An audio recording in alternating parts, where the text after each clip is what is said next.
Think you know everything about the Rolling Stones? Think again. Behind the legendary rock anthems and decades of stardom lies a treasure trove of bizarre stories that would make even the most devoted fans' jaws drop. From blood transfusion hoaxes to death threats over album covers, from secret hotel sketching habits to inflatable stage props with peculiar nicknames, the Stones have accumulated some of the most outrageous tales in rock history. Here are the 15 weird facts you didn't know about the Rolling Stones. Fact 1. Keith Richards snorted his father's ashes. In 2007, Keith Richards shocked the music world when he casually revealed to NME magazine that he had snorted his own father's ashes mixed with cocaine. When asked about the strangest thing he'd ever put up his nose, the Rolling Stones guitarist matter-of-factly replied that he had snorted his father, adding that his dad wouldn't have cared and that it went down pretty well. The comment instantly made international headlines and sent the media into a frenzy, with news outlets around the globe picking up the bizarre confession. Richards seemed almost amused by the shock his revelation caused, treating it as just another wild story from his decades of rock and roll excess. However, when his autobiography Life was published 3 years later in 2010, Richards offered a slightly different version of events that made the incident sound more accidental than intentional. According to his book, Richards had kept his father's ashes in a black box for 6 years because he couldn't bring himself to scatter them properly. When he finally decided to plant an English oak tree and spread the ashes around it, he opened the box and a fine spray of his father's cremated remains blew out onto a nearby table. Rather than simply brushing the ashes away, Richards said he wiped his finger over the residue and snorted it, explaining that he couldn't just brush his father off like that.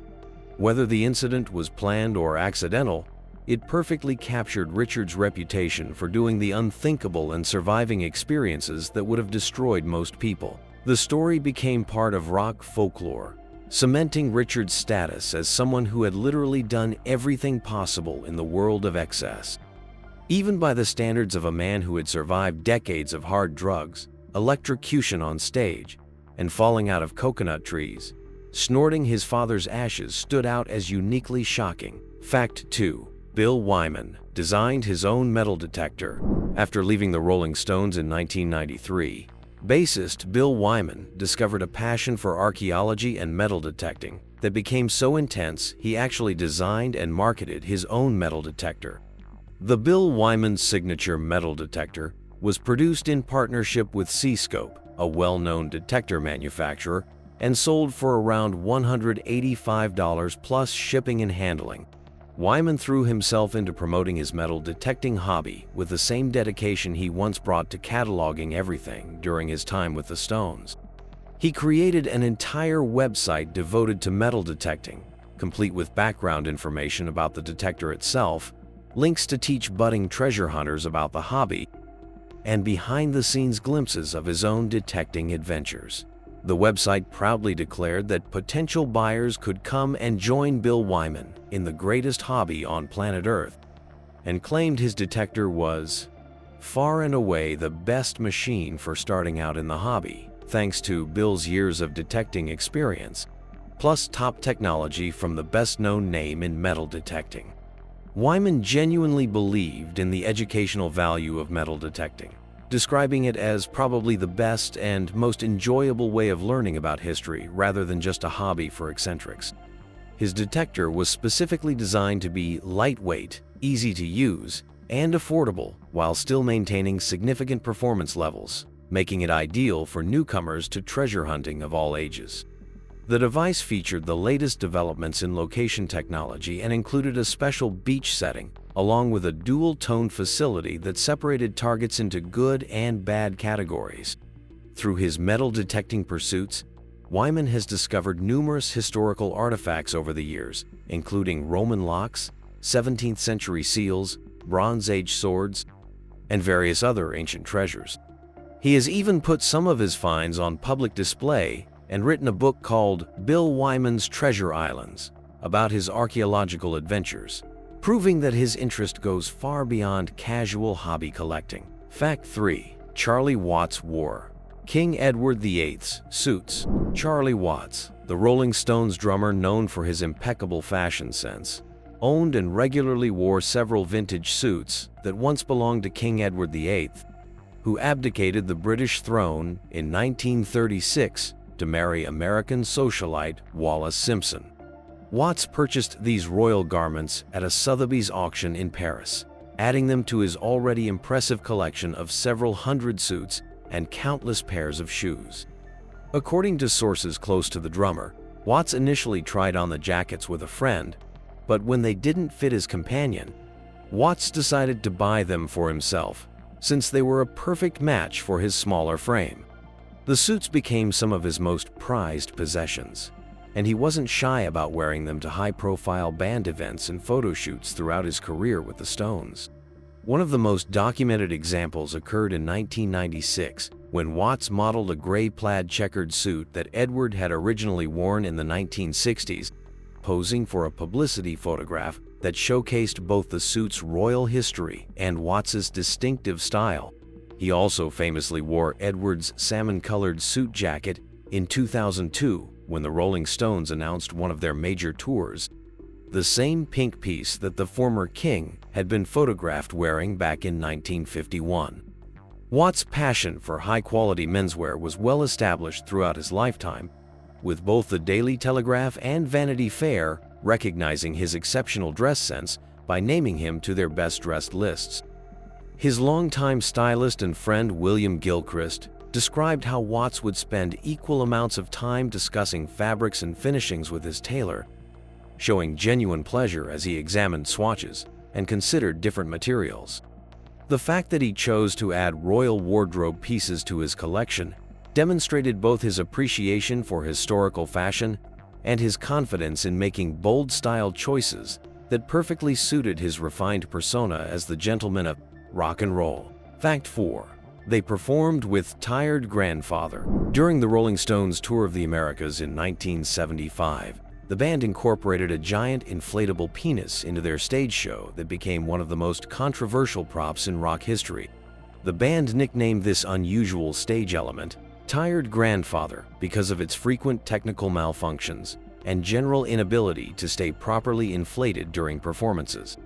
The inflatable prop was part of the mid-70s era when rock bands were embracing increasingly elaborate and theatrical stage productions, competing with acts like Alice Cooper, Kiss, and Queen for the most spectacular live shows.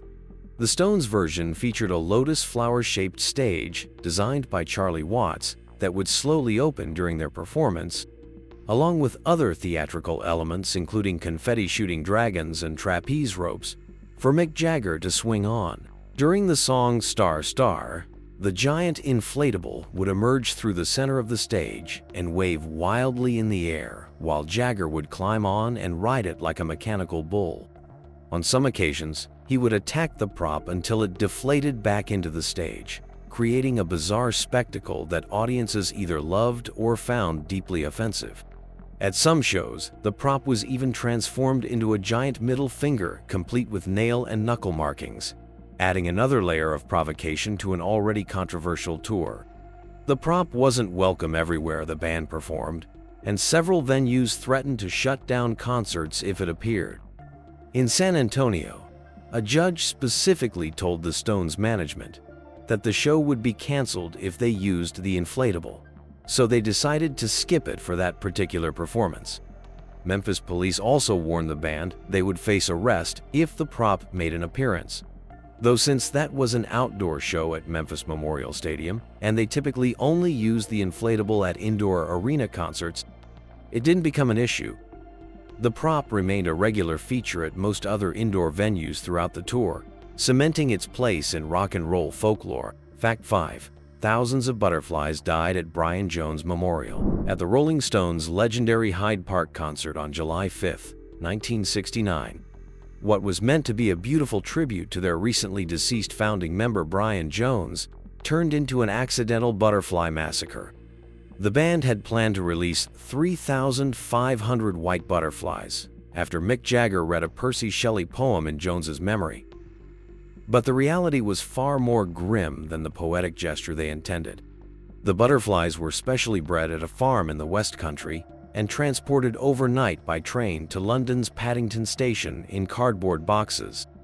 Concert promoter Andrew King, who was responsible for unleashing the butterflies during the show, discovered a major problem when he arrived at the station at 4:30 in the morning to collect them. When he peeked into one of the boxes, the butterflies all appeared to be dead, causing him to panic and call the butterfly farm for help. The farm assured King that the butterflies were just cold and sleeping, and that he needed to warm them up to get them flying again.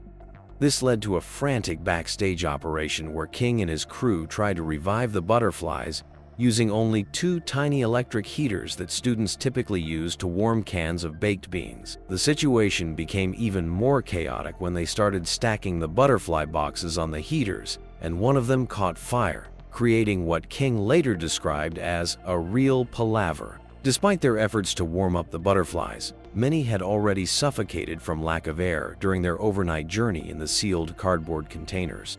When the moment came for the tribute, Jagger finished reading the Shelley poem and the butterflies were released as planned, but instead of gracefully flying into the summer air to represent Brian Jones's soul ascending to heaven, most of them simply dropped dead onto the stage with a series of soft thuds.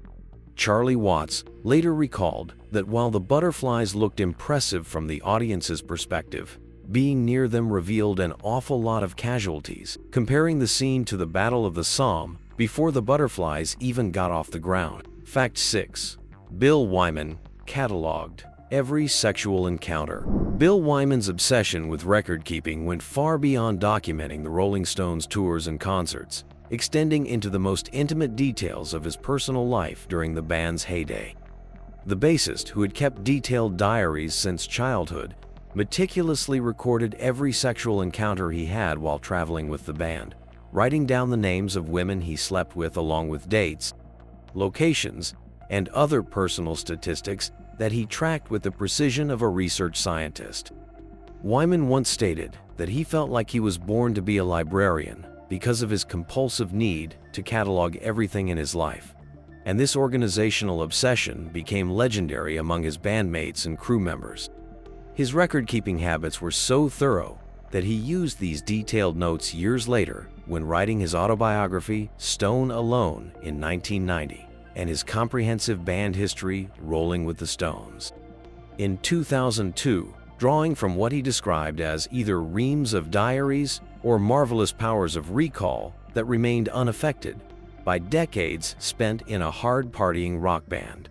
The extent of Wyman's documentation was remarkable even by the standards of someone who had kept a journal throughout his entire life, beginning when he was a child and continuing through his 31 years with the Rolling Stones.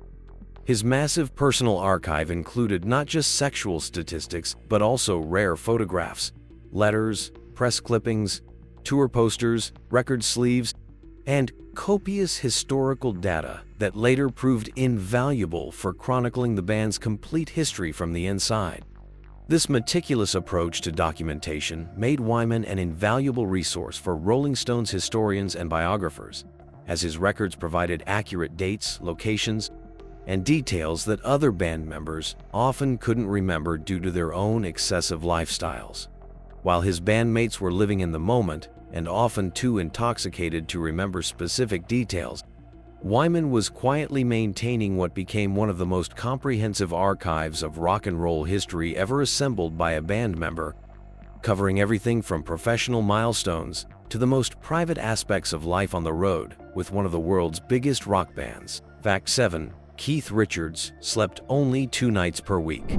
During the Rolling Stones' most productive and chaotic years, Keith Richards maintained a sleep schedule that defied all medical understanding, averaging only 2 nights of actual sleep per week for extended periods. In his autobiography, Life, Richards calculated that this extreme pattern meant he had been conscious for at least 3 lifetimes compared to people who follow normal sleep cycles, essentially experiencing far more waking hours than should be humanly possible. Richards' ability to function on virtually no sleep became legendary among his bandmates and studio engineers, who witnessed firsthand his marathon recording sessions that could stretch for days without interruption. During one particularly intense period, he recorded the song "Before They Make Me Run" from the 1978 album Some Girls, during a 5-day studio binge where he would rotate engineers as they collapsed from exhaustion, putting one engineer to sleep under the mixing desk while continuing to work with another.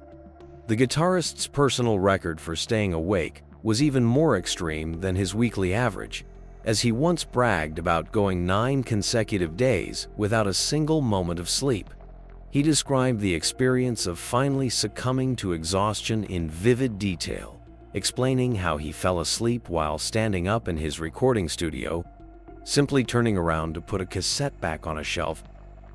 When consciousness suddenly left him, he collapsed against the edge of a speaker and woke up hours later in a pool of blood, initially wondering if the red liquid was wine before realizing he had injured himself in the fall. This superhuman endurance was fueled by a combination of stimulants, natural adrenaline from performing and creating music, and what seemed to be an unusual biological makeup that allowed Richards to push his body far beyond normal human limits. Engineers and band members would frequently collapse from exhaustion during these extended sessions, but Richards would continue working with an energy that amazed everyone around him. His ability to maintain this schedule while producing some of the Rolling Stones' most acclaimed music demonstrated both his dedication to his craft and his extraordinary physical resilience. Fact 8. Charlie Watts played games at the Playboy Mansion.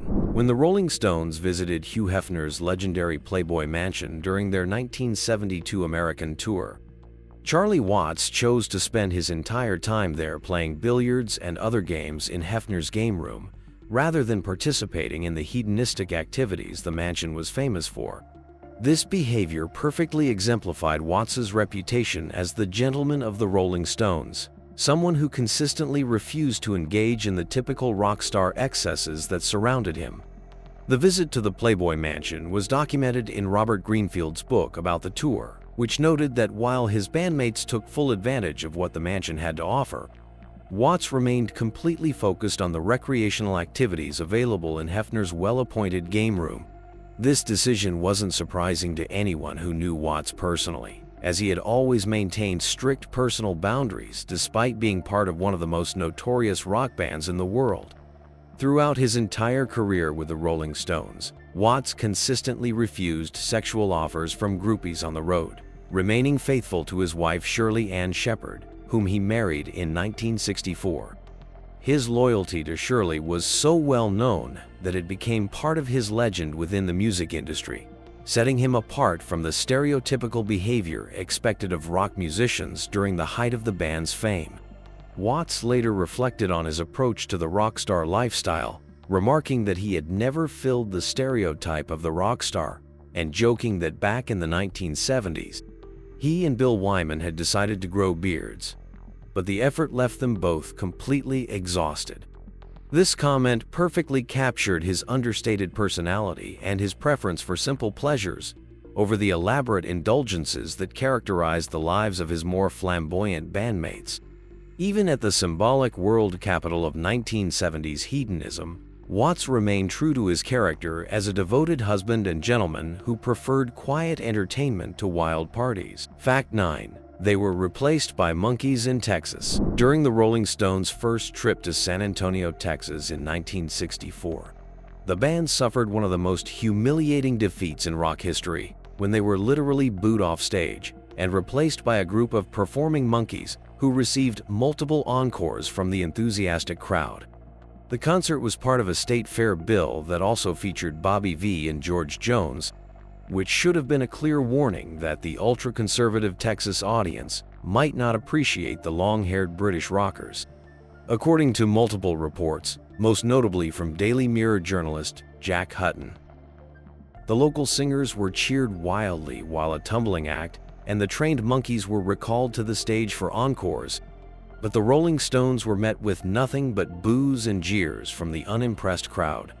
The audience's reaction was so hostile that one local teenager was quoted as saying that all the Stones had, that their own school groups didn't, was hair, perfectly capturing the dismissive attitude of the Texas fans. The humiliation didn't end when the band left the stage, as their unusual appearance continued to cause problems throughout their stay in the conservative state.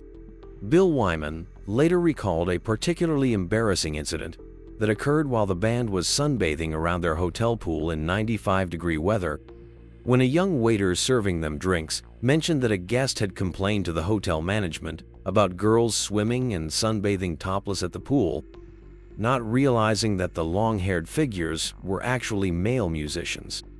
The disastrous San Antonio experience left such a lasting impression on the band that Mick Jagger reportedly vowed never to return to what he called Cow City, USA. Keith Richards later reflected on the bizarre nature of the show, wondering what they had gotten themselves into by performing after trained monkeys, and questioning whether people were taking them seriously or viewing them as a joke. The event became a cautionary tale about the cultural divide between British rock bands and conservative American audiences during the early days of the British invasion. Fact 10. A cow once joined them on stage. During a 1969 Rolling Stones concert, one of the most unusual guest appearances in rock history occurred when a cow wandered onto the stage and decided to stay for an impromptu performance with the band. The unexpected bovine visitor apparently wanted its 15 minutes of fame and casually strolled onto the performance area while the Stones were in the middle of their set, creating a surreal moment that nobody in the audience or the band could have anticipated. Rather than stopping their performance or trying to immediately remove the uninvited guest, the Rolling Stones demonstrated their legendary professionalism by continuing to play around the cow, treating the situation as just another bizarre moment in their already eventful career. The cow seemed completely unfazed by the loud music and screaming crowd, wandering around the stage as if it belonged there while Mick Jagger, Keith Richards, and the rest of the band carried on with their songs. The audience was reportedly both entertained and amazed by the unexpected addition to the show, with many fans later describing it as one of the most memorable concert moments they had ever witnessed. For that particular evening, the cow essentially became the opening act, the headliner, and the most talked about performer all rolled into one, completely upstaging what was supposed to be a standard Rolling Stones concert.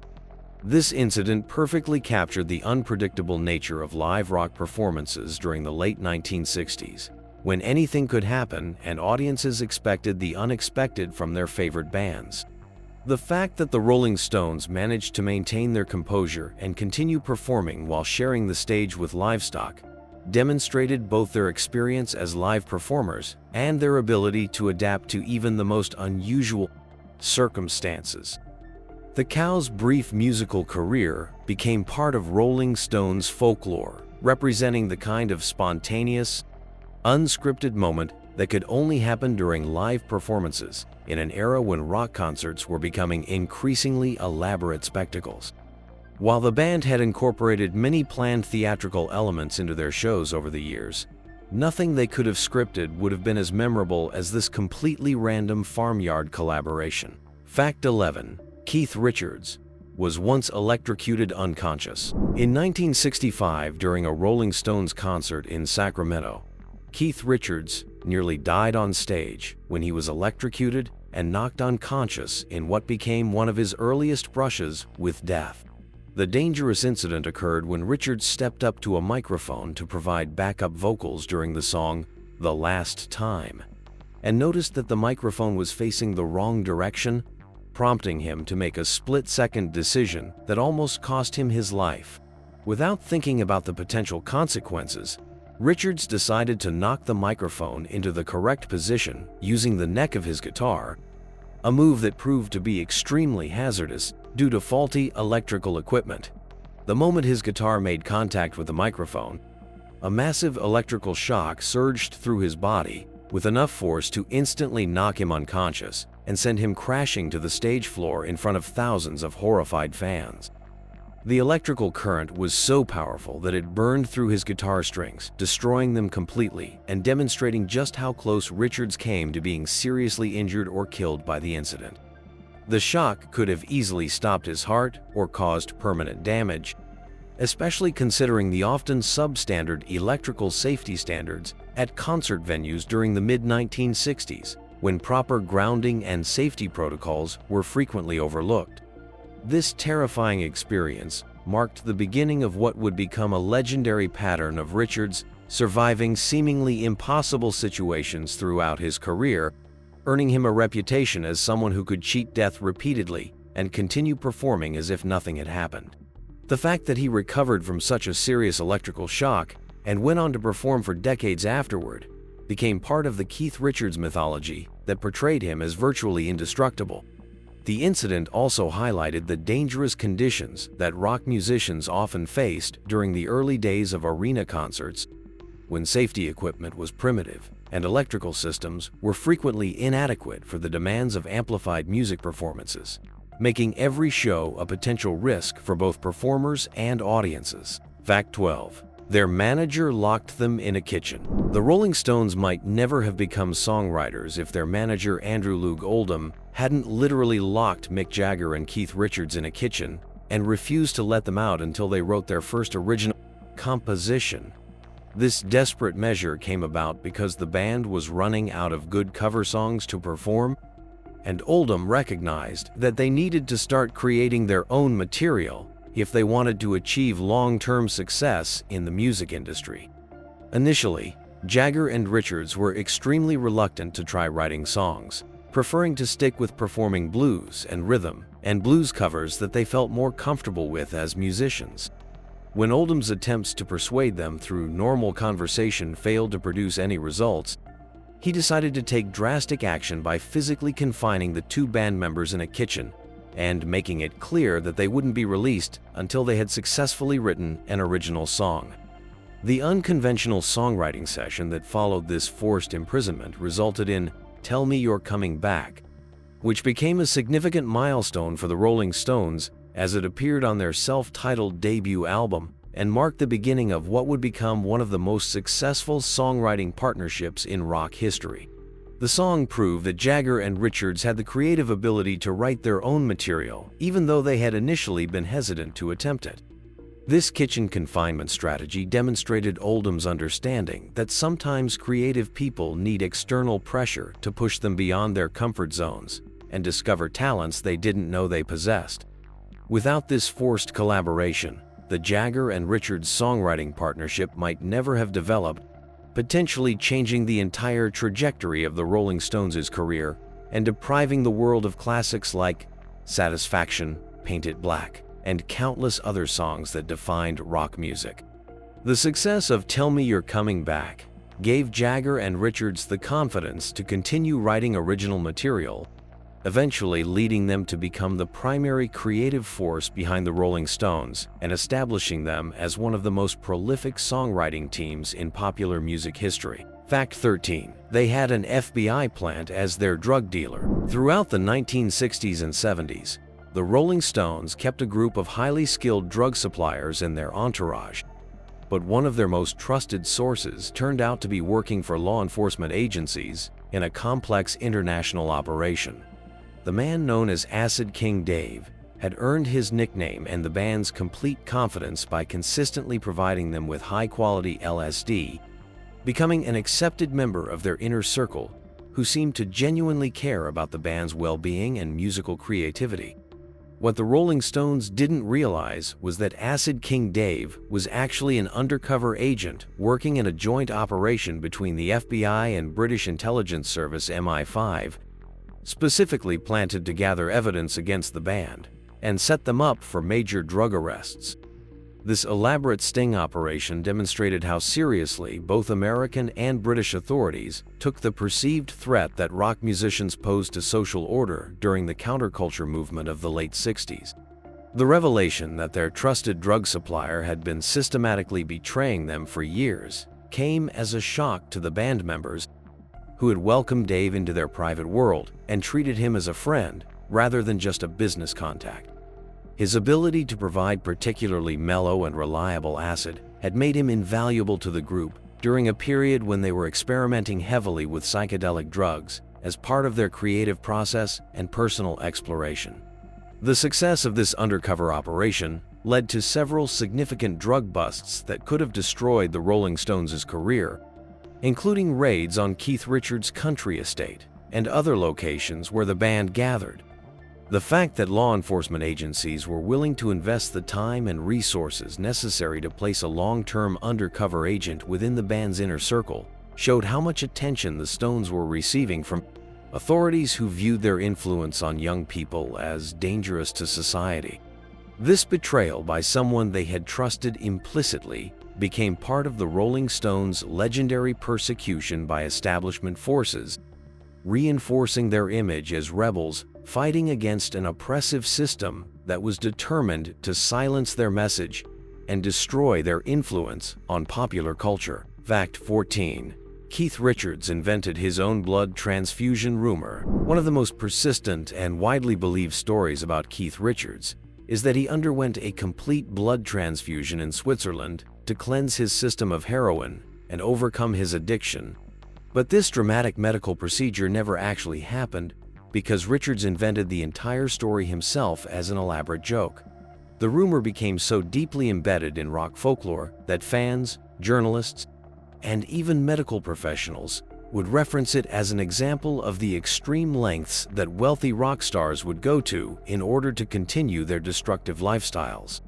For decades, the blood transfusion story was repeated in countless interviews, biographies, and documentaries about the Rolling Stones, with many people treating it as established fact and using it to illustrate just how far Richards had fallen into drug addiction during the 1970s.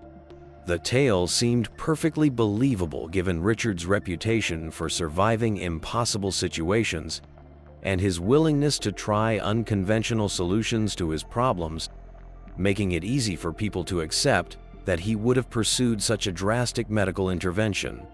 The truth about the fictional blood transfusion finally came to light in 2010 when Richards was interviewed on CBS News and casually admitted that he had completely fabricated the story years earlier.